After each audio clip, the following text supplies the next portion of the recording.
नमस्कार दोस्तों, स्वागत है आप सभी का हमारे यूट्यूब चैनल में।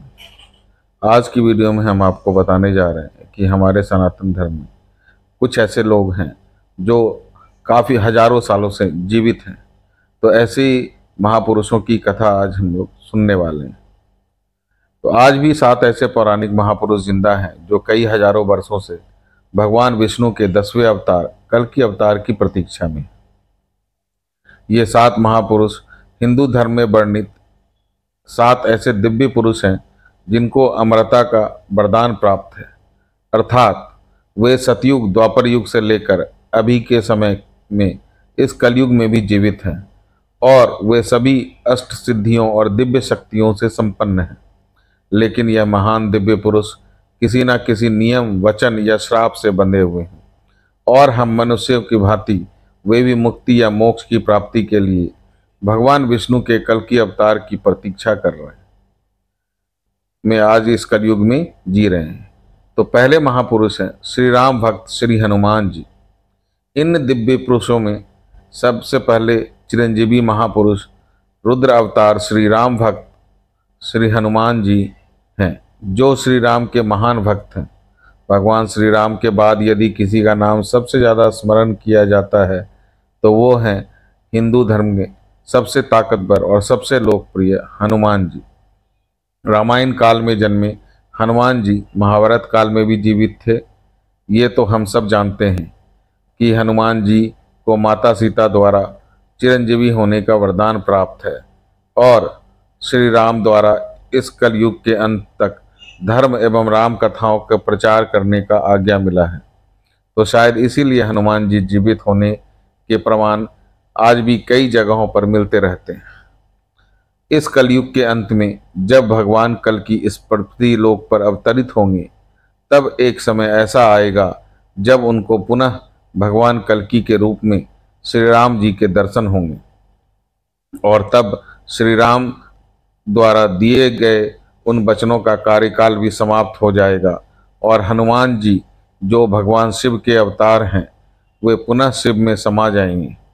अगर आप भी हनुमान जी के भक्त हैं तो इस वीडियो को लाइक करके कमेंट में जय श्री राम अवश्य लिखें। दूसरे महापुरुष हैं श्री परशुराम जी।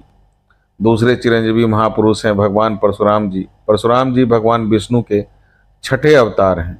परशुराम भी चिरंजीवी होने के कारण उनके भी प्रमाण महाभारत काल में भी दिखे थे और ऐसी भी एक मान्यता है कि परशुराम जी 21 बार पृथ्वी से समस्त क्षत्रिय राजाओं का अंत किया था तथा परशुराम जी पितामह भीष्म, कर्ण और गुरु द्रोणाचार्य के भी गुरु थे और पौराणिक कथाओं के अनुसार कल्कि के भी गुरु परशुराम जी ही बनेंगे, जो इस समय महेंद्रगिरी पर्वत पर तपस्या में लीन होकर कल्कि अवतार की प्रतीक्षा में है। तीसरे महापुरुष हैं गुरु द्रोण के पुत्र अश्वत्थामा। तीसरे चिरंजीवी महापुरुष अश्वत्थामा गुरु द्रोणाचार्य के पुत्र थे, जो आज भी इस पृथ्वी लोक पर मुक्ति के लिए भटक रहे हैं। जब महाभारत का युद्ध हुआ तब अश्वत्थामा ने कौरवों का साथ दिया था।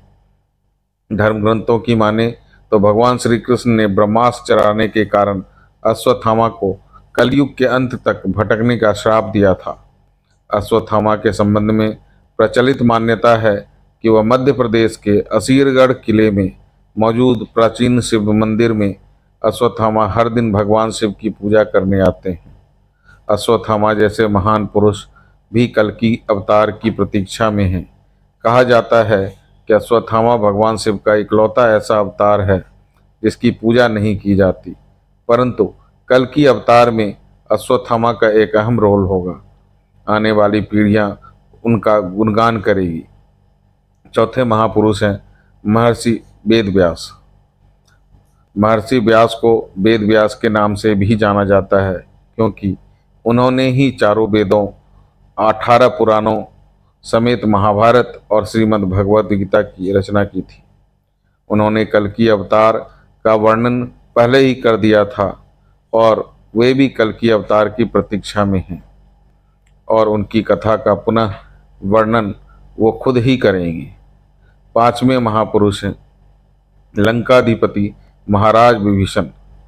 जो लंका विभीषण श्री रामचंद्र जी के अनन्य भक्त थे। जब रावण ने माता सीता का हरण कर लिया था, तब महाराज विभीषण ने रावण को समझाने की बहुत कोशिश की, परंतु रावण ने उनकी एक ना सुनी और उन्होंने अपने दरबार से निकाल दिया था। तब महाराज विभीषण श्री राम की शरण में चले गए और अधर्म के खिलाफ श्री राम के साथ होकर लड़े। प्रभु श्री राम ने उनकी भक्ति देखकर उन्हें कलयुग तक चिरंजीवी होने का वरदान दिया। वे भी कल्कि अवतार की प्रतीक्षा अभी भी कर रहे हैं।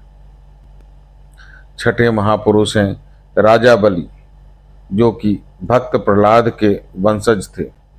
उन्होंने अपनी ताकत से तीनों लोकों को जीत लिया था और वे बहुत बड़े दानवीर भी माने जाते थे। तब भगवान विष्णु ने उनके घमंड को तोड़ने के लिए वामन का अवतार लिया और राजा बलि के यज्ञ में शामिल हुए। यज्ञ उपरांत सभी ब्राह्मण अपने लिए राजा बलि से कुछ ना कुछ दान मांगे, जिसे राजा बलि ने स्व से स्वीकार कर लिया था। जब वामन देवता की बारी आई तो उन्होंने सिर्फ 3 पग भूमि मांगी थी। तब राजा बलि ने और उपस्थित सभी ब्राह्मण हंस पड़े। राजा बलि ने बोला, आप अपने छोटे छोटे पैरों से कितनी जमीन नाप पाएंगे और आप कुछ और मांग लो। परंतु वामन देवता ने सिर्फ 3 पग जमीन ही मांगी थी। तब राजा बलि ने बोला, जहां आप चाहो 3 पग जमीन ले लो। वामन देवता एक पग में देवलोक, दूसरे पग में पृथ्वीलोक और तीसरे पग में पाताल लोक नाप लिया था। तब उन्होंने बोला कि तीसरा पग कहाँ रखूं? तो राजा बलि ने अपने सिर आगे कर दिया और तब वामन देवता ने राजा बलि के सिर पर पैर रखकर उसे पाताल लोक भेज दिया था और वे जहां अपनी मुक्ति के लिए कल्कि का अवतार की प्रतीक्षा कर रहे हैं। 7वें महापुरुष हैं कृपाचार्य, जो कि अश्वत्थामा के मामा तथा पांडवों और कौरवों के युवा स्थिति के आचार्य थे। कृपाचार्य की गणना सप्तऋषियों में भी की जाती है। कृपाचार्य उन 18 लोगों में से थे जो महाभारत युद्ध के उपरांत जीवित थे, जो कि अपनी मुक्ति के लिए कल्कि अवतार की प्रतीक्षा में हैं। तो ये थे वो 7 महापुरुष जो भगवान विष्णु के 10वें अवतार कल्कि अवतार की प्रतीक्षा में हजारों सालों से जीवन व्यतीत करते आ रहे हैं। ओम नारायण नमः। अगर वीडियो अच्छी लगे तो वीडियो को लाइक और चैनल को सब्सक्राइब अवश्य करें। आपका दिन